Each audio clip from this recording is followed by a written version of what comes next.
Hola, muy buenas tardes. Muchísimas gracias a la Unión Interprofesional por la organización de este gran evento, el Día de las Profesiones. Y en el tiempo que nos ocupa, vamos a moderar la mesa redonda sobre la ciudad frente a la pandemia, presente y futuro. Hemos visto a lo largo del día que se ha comentado mucho sobre el presente y futuro, el antes y el después de la pandemia. La COVID-19 ha cambiado de forma radical nuestro día.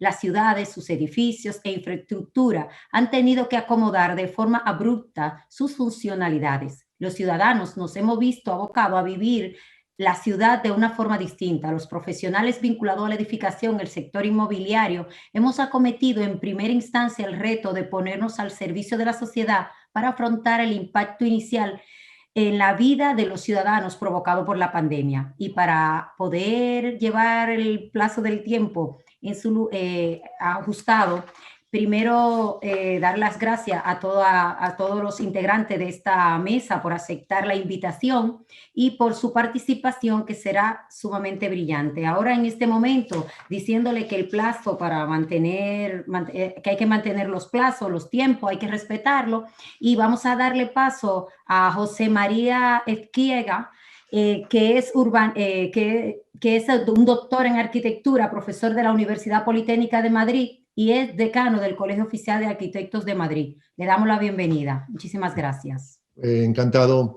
Muy buenas tardes a todos. Un saludo especial a los compañeros de esta mesa redonda.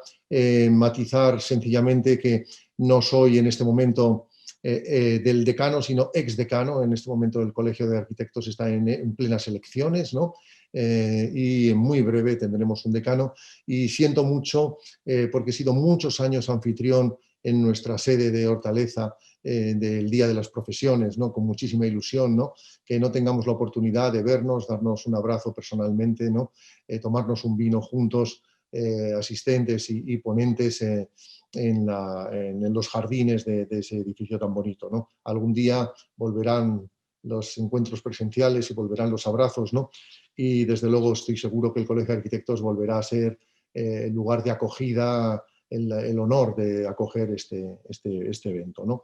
Quería, en el poquito tiempo que queremos consumir cada cual para que pueda haber un poco de debate, señalar, como muy bien ha introducido Maribel, que estamos en un momento de cambio, un cambio más dramático de lo que imaginamos, que va a cambiar muchas cosas de nuestra vida. Por ejemplo, ese trabajo online, ese trabajo a distancia, que estoy convencido que está aquí para quedarse durante una temporada larga, para cambiar muchos de nuestros hábitos, ¿no? Pero también en relación con la ciudad, que es de lo que lo quería en mi calidad de arquitecto, pues hacerles la llamada de atención, ¿no? En primer lugar, cosas que dábamos por hechas han vuelto a ser problemáticas, ¿no? Por ejemplo, me parece que otra vez está en debate, y es un tema muy interesante, el debate de la densidad, el debate de la ciudad saludable, desde el punto de vista también del equilibrio entre la densidad urbana y la habitabilidad entre la ciudad compacta, que sabíamos que es la ciudad óptima desde todos los puntos de vista de la gestión de la sostenibilidad, es la que nos recomienda ONU Habitat, y la ciudad más dispersa, la ciudad más grande. No entre la ciudad grande y la ciudad pequeña, no, la oposición o el debate no es entre la ciudad grande, sino es entre densidades extensivas, ocupando mucho territorio, o ciudades más compactas, ¿no? Tan compacta es Cuenca como puede hacerlo el centro de Madrid, ¿no? Y lo que pasa es que se manejan escalas distintas, ¿no? Durante un cierto momento se llegó a plantear que las ciudades densas eran peligrosas en el contexto de la pandemia, que la pandemia se había particularmente concentrado en ciudades tan grandes como Nueva York, Madrid o París, y que de alguna forma la dispersión territorial, como antaño, como medieval, como en la etapa medieval, cuando la gente huía de las ciudades en los momentos de pandemia, ¿no? Volvía a ser un salvavidas, ¿no? Eso ya no es así. Este debate en gran medida se ha decantado sobre la confirmación de que la densidad no es un elemento como tal nocivo y peligroso. Me atrevo sobre ese punto a dejar encima de la mesa esta afirmación polémica. Y de hecho, si ven una de las portadas de la semana pasada del New York Times, el titular era la epidemia se concentra en las áreas rurales, es decir, en los grandes países, en los pequeños países, en el nuestro, comunidades autónomas de densidades muy bajas, como las más bajas del país, como Castilla-La Mancha, ¿no?, o Aragón, ¿no?, están sufriendo en este momento la ola de la pandemia, y comunidades de densidad concentrada en pequeños núcleos, pero nunca en un único núcleo muy poderoso, ¿no?, a la escala de un Bilbao, de un Madrid, de un Barcelona, de un Valencia o Sevilla, como es el caso de Navarra, igualmente está en este instante también confinada perimetralmente. No hay una correlación entre densidad y peligrosidad de estos efectos, pero sí respecto a otra variable que a veces aparece muy frecuentemente asociada a la densidad, que es el hacinamiento. El hacinamiento sí está comprobado que ha sido un elemento percutor de la pandemia, y por tanto nos plantea también otro aspecto, otra segunda reflexión, que es el tema de la vivienda habitable. Pensábamos que el tema de la vivienda habitable era para el tercer mundo, que eran los países emergentes, que nuestro país no tenía un problema de habitabilidad de la vivienda, que no había un problema de la salubridad de la vivienda, como cuando en los años 20 y 30 los médicos hicieron los primeros mapas, como los de Madrid, ¿no?, de César Chicote o Gaspar Hauser Philip Hauser, sobre la distribución espacial de las epidemias, ¿no?, en donde se veía que la distribución, es un tema, hace poco lo publicábamos, ¿no?, la comparación de los mapas de los años 20 y la publicación de las áreas confinadas de salud, ¿no?, resultaba que había una correlación tremenda un siglo después, ¿no? Las áreas de mala calidad de vivienda, poca ventilación, poca iluminación, que eran peligrosas para la gran pandemia de principios del siglo XX, que se llamaba la tuberculosis, resultan ser también áreas inadecuadas para el COVID. Por lo menos en la primera fase, antes de que se produce el contagio, digamos, o el contagio social, y la dispersión empieza a cobrar pautas aleatorias. En todo caso, lo que ha quedado muy claro es que muchas de nuestras viviendas, en ciudades sobre todo grandes, no tienen el estándar adecuado como para ser unas viviendas que soporten un confinamiento domiciliario permanente. Ni una semana ni dos. No es lo mismo confinarse en un apartamento en condiciones con la propia familia y un número razonable de habitaciones y baños, ¿no?, que hacerlo en un sótano sin iluminación natural y compartiendo varias personas un mismo lavabo. Las condiciones de la vivienda son claves, y de nuevo tendremos que volver a pensar, es una tarea, en revisar los estándares higiénicos de la vivienda desde parámetros, por ejemplo, tan de sentido común pero olvidados como la climatización y la ventilación natural, ¿no? Si ya teníamos aire acondicionado, ¿para qué íbamos a preocuparnos de la ventilación natural? Si ya no hay tuberculosis, ¿qué más da que la habitación sea interior y no tenga ventana a la calle? Si ya no hay enfermedades infecciosas, ¿qué más da que tengamos que coincidir en escaleras o en patios de luces lóbregos en muchos de nuestros centros urbanos, ¿no? Ahora todo esto vuelve a tener importancia. Por tanto, un segundo punto es el de la calidad y la habitabilidad de la vivienda, ¿no? Estamos hablando del tamaño, pero estamos hablando también de condiciones básicas que no tienen que ver con las que ahora nos preocupan más, que son el ahorro energético, que son el reciclaje, la economía circular y el reciclaje de los materiales. No, son preocupaciones que en grandes ciudades siguen pendientes desde hace un siglo, más semejantes a las que tenían nuestros colegas en la época de la tuberculosis que las que realmente estamos acostumbrados a manejar ahora. Otra cuestión importante que ha quedado de manifiesto, el confinamiento y ahora la vida cotidiana con movilidad reducida no es igual cuando uno tiene todos los servicios cerca de casa que cuando depende del automóvil para acceder a lo más elemental. De esto es lo que se ha venido a llamar la ciudad cercana, o incluso es el eslogan publicitario de la ciudad de los 15 o de los 20 minutos, ¿no? No es nada nuevo. De nuevo, si miramos hace un siglo, ya se estaba planteando justamente la idea de que la manera más inteligente de generar nuevas áreas de ciudad es pensar primero los equipamientos y arroparlos de vivienda. Pensar primero la colocación adecuada de la escuela, el parque, el mercado, la plaza, los equipamientos esenciales, y arroparlos justamente por la vivienda. Es lo que se llamaba unidad vecinal antaño, ¿no? Neighborhood unit. en el urbanismo británico, ¿no? Y que ha marcado durante bastante tiempo. Nos habíamos olvidado. Sí, realmente en automóvil podemos ir a cualquier sitio, pero ¿qué pasa si no tenemos automóvil? ¿Qué pasará cuando el agotamiento energético haga enormemente costoso el manejo de automóviles a motor de combustión, ¿no? Bueno, tendremos automóviles eléctricos, pero principalmente tendrá mucho valor, mucho más valor del que ha tenido hasta ahora, la cercanía de las cosas. Y el tema peatonal, que por otro lado engancha también con la reflexión que también me preocupa muchísimo, de la ciudad saludable. La ciudad peatonal es una ciudad saludable, no en términos del COVID, es en términos de las enfermedades cardiovasculares, las enfermedades respiratorias, debidas a la calidad del aire o incluso las alimentarias, ¿no? Finalmente, tenemos que gestionar de distinta manera la complejidad. Hemos hecho unas ciudades muy simples, donde los barrios están divididos por su función. En algunos sitios solo se vive, en otros sitios solo se trabaja, en otros sitios solo hay ocio, en otros sitios hay grandes parques, etcétera, ¿no? Una ciudad más compleja va a implicar, y cercana, va a implicar la mezcla. Un ejemplo de mezcla que está ya por venir es el tema de la vivienda productiva.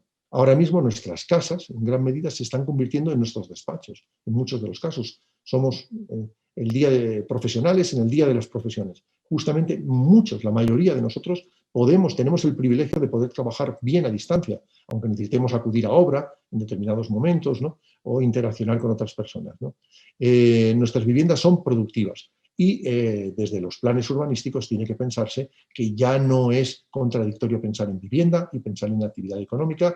Las normativas se nos han quedado muy viejas, son rígidas, son segregacionistas en cuanto a los usos, ¿no? No sirven para estas nuevas circunstancias en las cuales la vivienda tiene que ser vivienda productiva, pero es que está viendo cuántas mujeres están viviendo el drama de que además la vivienda se ha convertido en colegio o guardería, ¿no? Es decir, que mantener el estándar de hogar, el estándar de convivencia con los niños y el estándar de actividad profesional es incompatible con tal como están distribuidas y pensadas nuestras viviendas hoy en día. Es un tema muy, muy importante y está dando lugar a que ya han cambiado hábitos inmobiliarios. Las gentes están pensando, y esto mis colegas del ámbito inmobiliario seguro que tenéis ya constatación, se empiezan a vender viviendas más grandes, ¿no? Igual que hay familias que están yéndose fuera, esto no va a ocurrir como un carácter general, ¿no? Pero a lo mejor sí hay una cierta tendencia a ocupar algo de la España vacía. Ciudades medias donde se puede vivir muy bien y donde bien conectado y con los trenes de alta velocidad puede estar uno a pocos minutos del centro del mundo, ¿no? Y finalmente, una gestión inteligente del tiempo, es ya lo último que voy a decir, es decir, hasta ahora hemos organizado las ciudades solo por la medida del espacio, colocamos las cosas aquí y allá, pero no nos hemos preocupado tanto de medir el tiempo. Y he aquí que en el confinamiento nos han organizado la vida por franjas horarias. Incluso ahora volvemos a estar con el mal llamado toque de queda, ¿no? En un confinamiento por franja horaria, ¿no? En este caso el horario nocturno, ¿no? Pero ¿recuerdan ustedes cuando podíamos pasear a una hora determinada? Cuando los mayores tenían una franja, los niños otra, los adultos otra, los deportistas otra. Estaba organizado el tiempo más que el espacio. Y lo que nos damos cuenta es que eso está hecho en falta. La ciudad contemporánea necesita, sin ninguna duda, gestionar mejor el tiempo. Si las escuelas no empezaran, los colegios no empezaran todos a la misma hora en el mismo barrio, si las oficinas no tuvieran todas el mismo parecido horario, etcétera, lograríamos corregir, por lo menos parcialmente, las horas pico, ¿no? Uno de los elementos más dramáticos y más desagradables de la constatación de la pandemia es que una parte importante de los empleos sigue siendo presencial. Y esos empleos presenciales justamente están sometidos a una rigidez de horario. Y eso nos está determinando otra vez unos picos de utilización del transporte público que están dando lugar necesariamente otra vez a una proximidad o a una percepción, por lo menos por parte del público, de riesgo, de peligrosidad que en ningún caso debiera producirse. En síntesis, la pandemia no ha cambiado radicalmente nuestras vidas, pero ha puesto de manifiesto que cosas que creíamos superadas, como por ejemplo el tema de la vivienda saludable, sigue siendo un tema de actualidad y que hay bastantes cosas que de una manera, en el fondo sencilla, sin grandes inversiones, podríamos mejorar en nuestras ciudades. Muchas gracias. Muchísimas gracias, José María.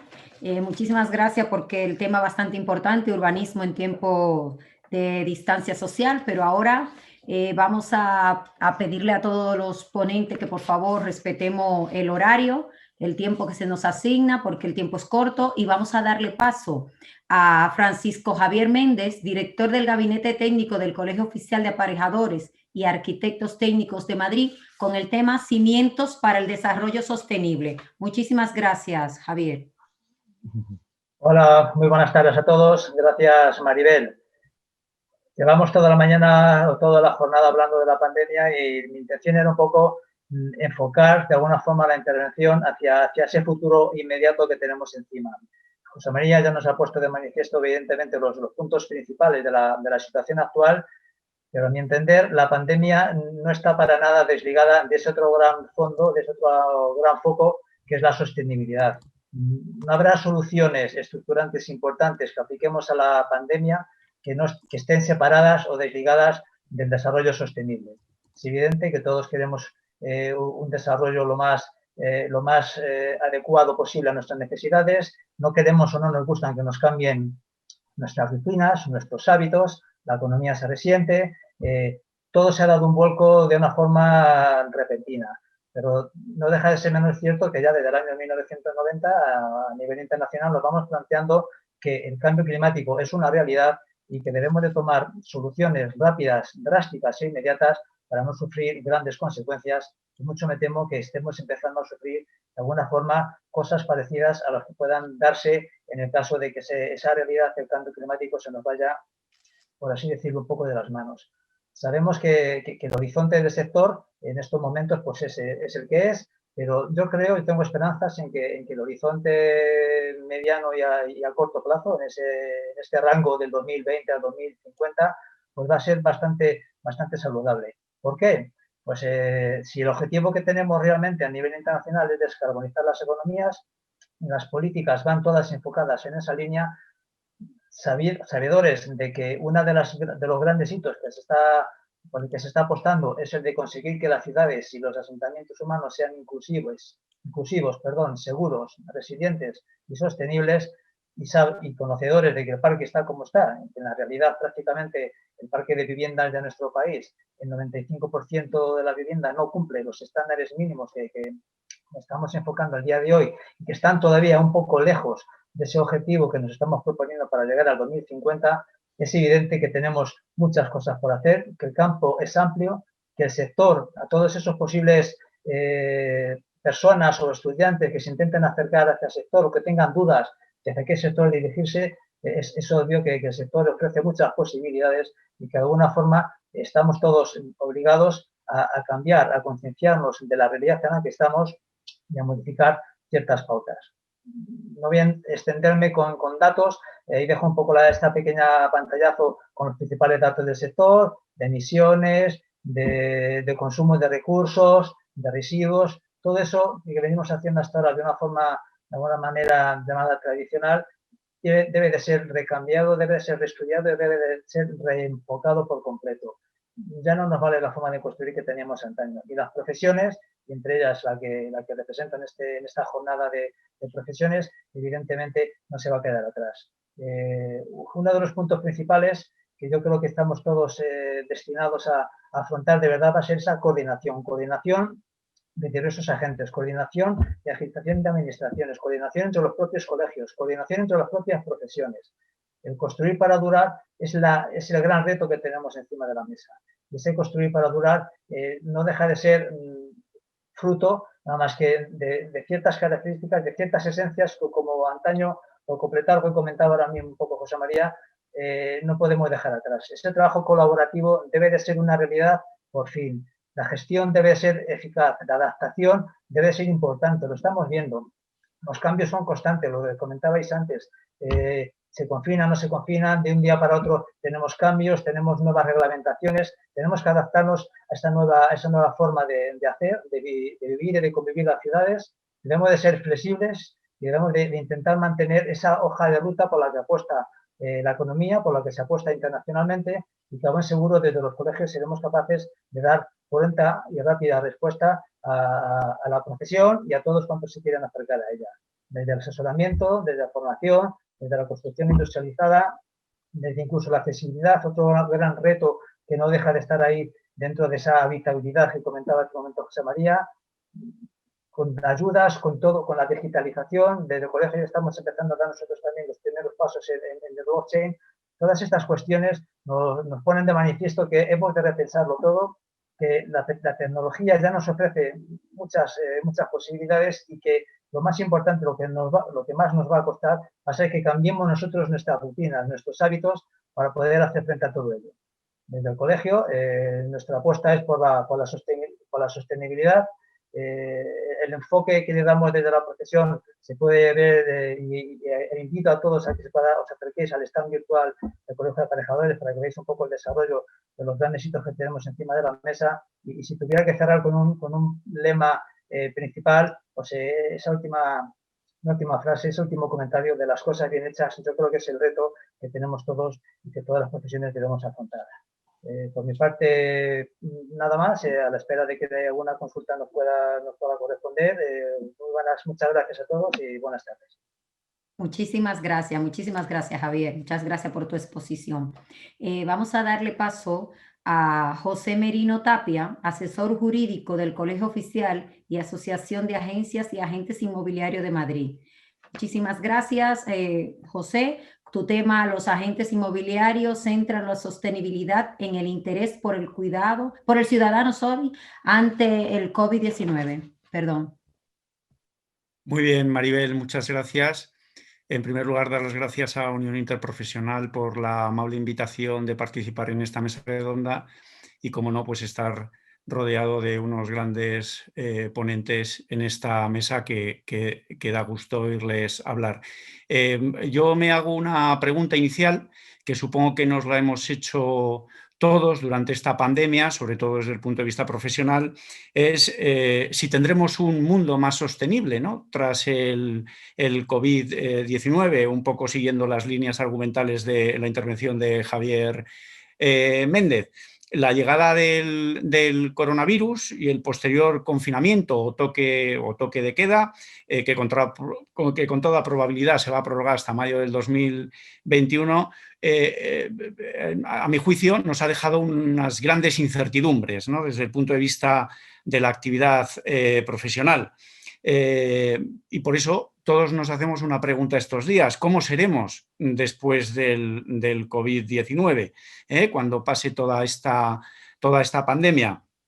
Yo creo que la pregunta la podemos hacer a todos los sectores y a todos los ámbitos profesionales que queramos, y responde precisamente a la necesidad de obtener determinadas certezas en cuanto a esta cuestión. Por lo tanto, desde el colegio entendemos que en medio de esta transformación no podemos dejar atrás el objetivo de la sostenibilidad, concepto que ha evolucionado de un tiempo a esta parte, y eso es indudable. Ha integrado con más fuerza el significado de la protección del entorno, para cuidar aún más, si cabe, al ciudadano en ese entorno sostenible, ¿no? De ahí que los agentes, precisamente el título de la ponencia, de que los agentes inmobiliarios pues centren la sostenibilidad en el interés del ciudadano por el COVID, ¿no?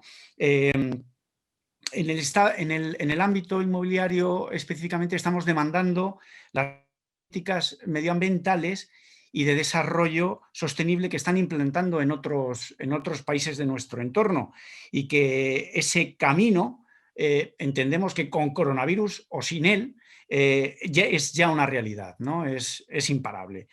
Con lo que parece lógico pensar que debemos ser cada vez más sostenibles, sobre todo teniendo en cuenta el surgimiento de estas diversas tecnologías enfocadas precisamente hacia este mismo objetivo. En este sentido, estamos haciendo una importancia máxima desde el Colegio de Agentes de la Propiedad a la eficiencia energética, ¿no? José María Ezquiaga yo lo apuntaba en cuanto a ese ahorro energético, ¿no? La vivienda del futuro ha de ser eficiente o no será. Así lo entendemos. Puede ser que el consumidor, el cliente, no lo valore hoy día esa eficiencia, ¿no? valorará otras cosas, el confort, valorará la comodidad, que normalmente lleva aparejada todas las viviendas y que a lo mejor son el núcleo fundamental para elegir una vivienda. Y en este sentido entendemos que España ha llegado tarde, ¿no?, a esa innovación y tan importante, ¿no?, de cara al futuro en cuanto a esa eficiencia que precisamente conlleva un desarrollo sostenible hacia esas políticas medioambientales, ¿no?, de otros países de nuestro entorno.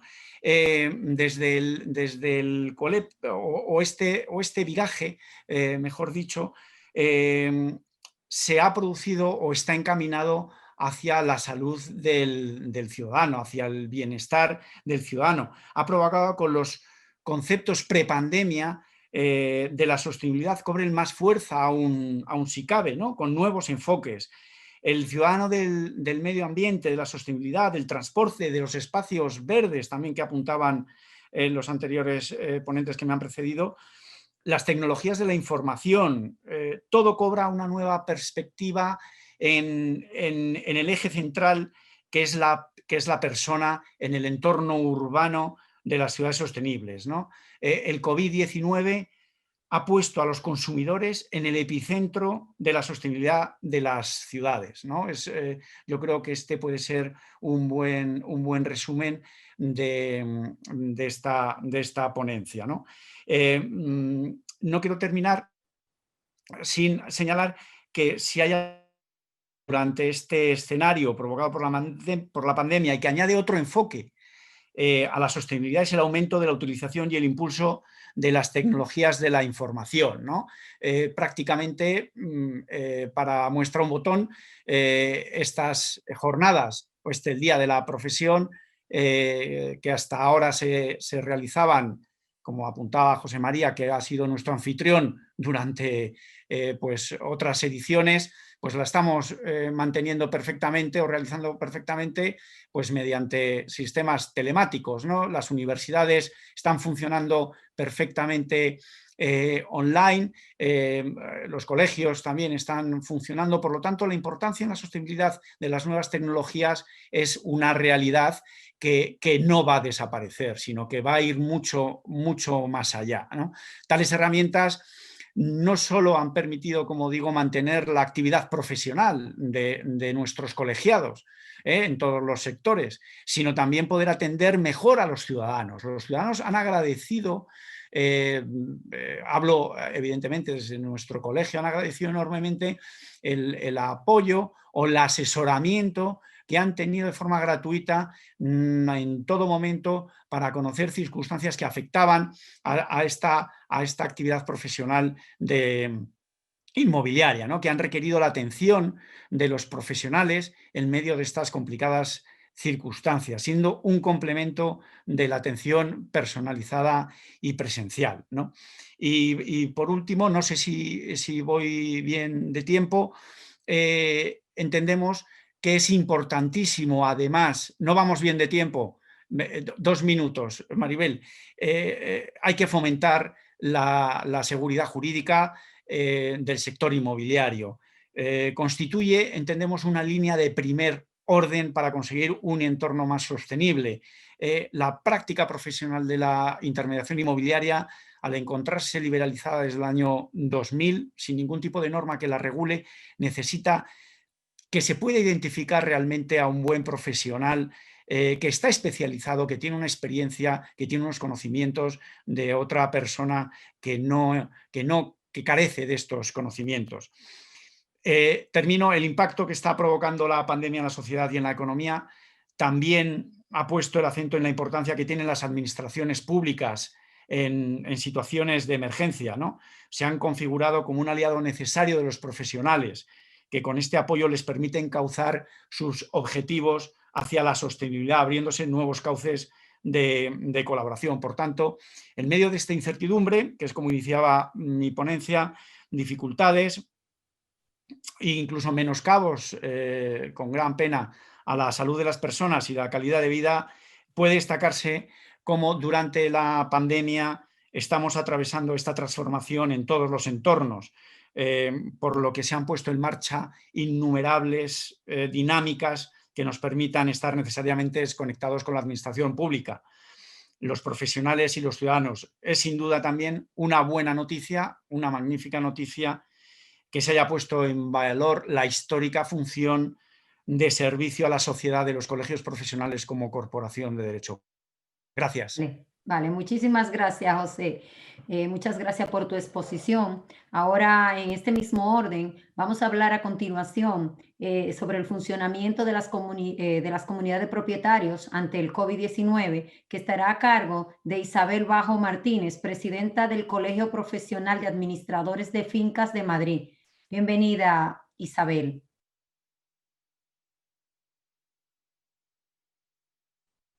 Oh, sin problema. Bueno, nuestro siguiente ponente es Alberto Muñoz, que tendrá a cargo el tema el funcionamiento de los registros durante la crisis del COVID y la atención a los usuarios. Buenas tardes, Alberto. Sí, buenas tardes a todos. Muchas gracias a Unión Interprofesional y a los compañeros por sus interesantes ponencias. Pues yo voy a explicar un poco cómo ha sido el funcionamiento de los registros que engloban a los registros de la propiedad, mercantiles y de bienes muebles de la Comunidad de Madrid en este periodo tan duro que nos ha tocado vivir. Y el enfrentamiento que ha hecho la institución registral frente a la pandemia. Lo principal que hay que decir es que el Gobierno nos consideró servicio público de carácter esencial, con lo cual los registros han estado funcionando en esta época tan mala que nos ha tocado vivir durante los meses de marzo al mes de junio. Servicio público esencial que es fundamental para el tráfico jurídico, económico en general y para la financiación de las empresas y de los particulares. Entonces, el Colegio de Registradores a nivel nacional y por lo tanto también el Decanato de Madrid, del cual forma parte el Colegio de Registradores, elaboró un plan de contingencia contra el COVID-19 que fue presentado al Ministerio de Justicia y que fue aceptado inmediatamente. Es decir, nos anticipamos incluso antes de que se decretara el estado de alarma el día 14 de marzo, previendo que, como tenían que funcionar los registros, la manera para afrontar la situación de confinamiento que atravesó la población y para crear un entorno seguro y para asegurar que la actividad de los registros continuaba a servicio del ciudadano y del tráfico en general. Este plan de contingencia se aprobó, como digo, por el Ministerio de Justicia y se sancionó su validez en una instrucción de la Dirección General de Seguridad Jurídica y Fe Pública de 30 de marzo, que la hemos colgado en el stand virtual y que preveía la forma en que los registros tenían que afrontar esta situación. Y se basaba en dos pilares fundamentales: la actuación de los registros en el teletrabajo, es decir, facilitar que las plantillas de los registros pudieran trabajar desde casa, y también en el establecimiento de turnos entre los empleados de los registros, previendo pues, tanto su seguridad para evitar aglomeraciones como también la posibilidad de que alguien cayera contagiado, ¿no? En cuyo caso pues, se preveía que el trabajador a cuyo turno pertenecía pues pasara a situación de cuarentena y pudiera entrar el siguiente turno a trabajar. También hay que reseñar que se establecieron una serie de medidas en cuanto al funcionamiento del registro para facilitar que el mayor plazo en el despacho de los documentos y para evitar desplazamientos innecesarios a la gente, ¿no? Por razones de seguridad evidente. Por eso se facilitó y se recomendó exclusivamente, diría yo, se restringió la atención al público por parte del registrador por vía telemática o por vía de teléfono. Se posibilitó también excepcionalmente la solicitud la posibilidad de solicitar información registral a través de las notas simples por vía telemática, como es como es normal, a través de la página web del Colegio de Registradores, pero también por el correo electrónico ordinario, de modo excepcional. También se restringió el horario de apertura de los registros, que en vez de funcionar de 9 a 5, pues funcionaron de 9 a 2 de la tarde.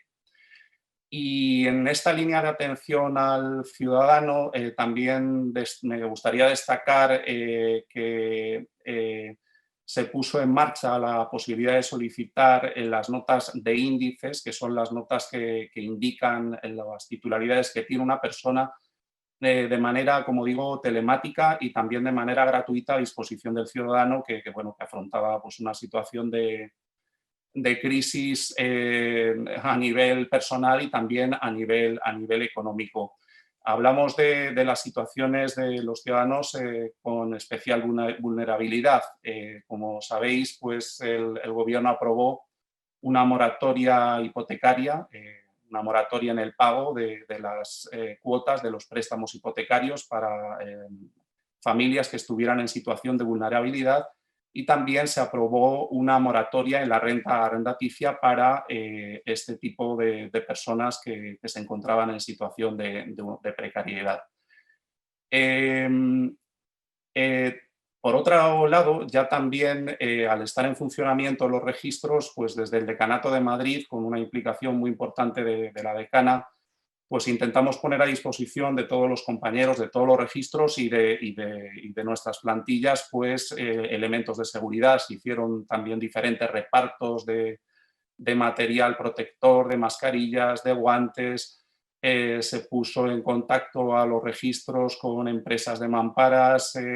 Bueno, todo el tema de la cartelería en las oficinas públicas registrales pues estaba también muy claro como medida de contención.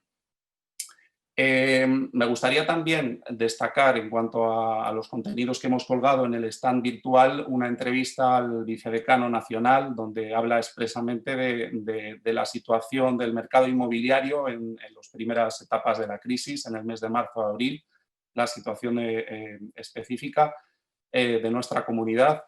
Y también me gustaría destacar otro contenido que hemos colgado en el stand virtual, como por ejemplo una app que hemos puesto a disposición del público en general. Ahí está una guía sobre cómo instalarla y cuáles son las virtualidades o las ventajas que ofrece esta app como un modo de modernización y de cercanía al ciudadano. La app, a través de esta app pues, se puede obtener información registral tanto de las fincas como de las sociedades, y se puede obtener también información muy útil respecto de las guías registrales y de información al ciudadano.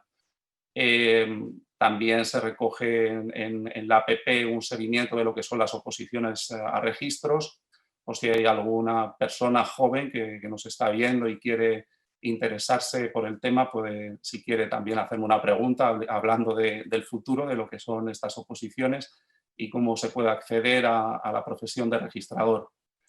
Y también en la línea de la accesibilidad y de la modernización y de acercamiento de lo que es el Colegio de Registradores al ciudadano, me gustaría también destacar una guía de publicidad registral en lectura fácil que está colgada en el stand virtual, dirigida a personas con discapacidad intelectual, que ha elaborado el Colegio de Registradores con plena inclusión y que ha merecido un premio por parte del Comité de Representantes de Personas de Discapacidad, el CERMI.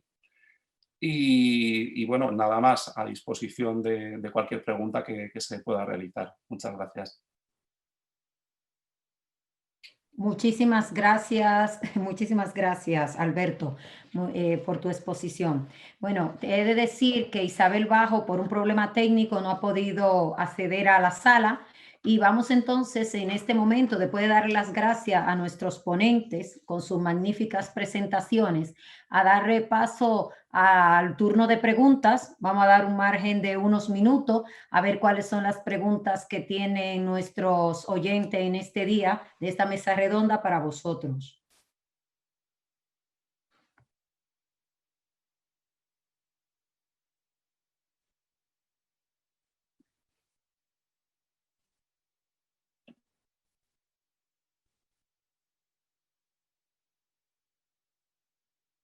La verdad es que de momento no se aprecian ninguna pregunta. Por si acaso se le ha quedado alguien en el tintero, algo que quiera expresar, pues tenemos aproximadamente 2 minutos para hacerlo.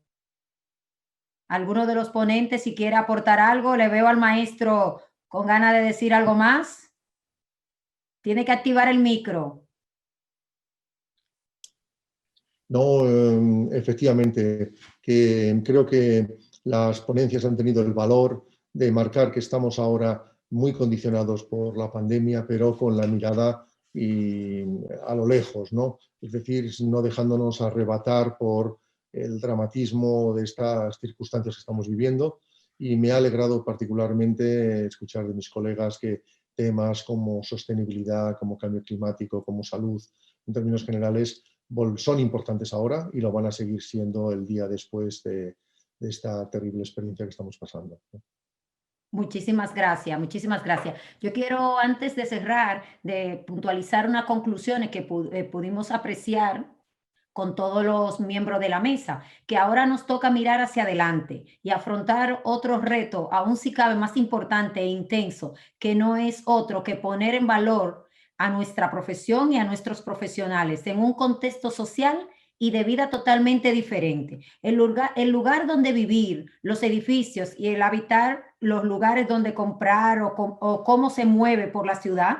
En definitiva, nuestro modo de vida ha cambiado de forma irreversible y los profesionales vinculados a la edificación y al sector inmobiliario debemos dar una respuesta a la sociedad. Y creo que eso realmente es nuestro principal reto a partir de hoy. Es decir, tendremos un antes y un después del COVID. Y todo es posible gracias a ese colectivo de profesionales que a través de la Unión Interprofesional podemos aunar esfuerzo y colaborar y generar esa sinergia para aportar cada uno nuestros conocimientos y poder sacar a nuestro país y a la sociedad en general adelante. Muchísimas gracias y muy buenas tardes por vuestra participación.